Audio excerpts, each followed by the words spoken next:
तुमचं आमचं सर्वांचं लाडकं नेतृत्व, अजितदादांचं अपघाती मृत्यू झाल्याची घटना कानावरती पडल्यानंतर मन सुन्न झालं, धक्का बसला. ही दुर्दैवी घटना पवार कुटुंबियांना, बारामतीकरांना नक्कीच जवळची आहे, पण आमच्यासारख्या महायुतीच्या कार्यकर्त्याला दुःख आणि वेदना देणारी घटना आहे.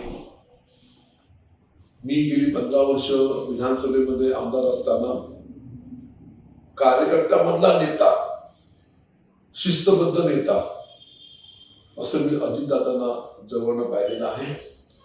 असं एक नेतृत्व महाराष्ट्राच्या, देशाच्या राजकारणातून पस्त झाल्याची घटना खूप वेदनादायी आणि दुःखद आहे.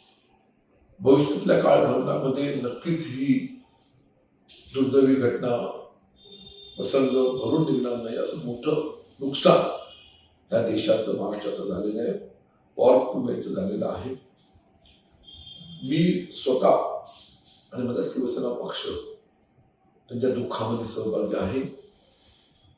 असं नेतृत्व निर्माण होणार नाही आणि म्हणून त्यांच्या दुःखामध्ये कुटुंबियांच्या, बारामतीकरांच्या, महाराष्ट्राच्या आम्ही त्यांना श्रद्धांजली वाहतो.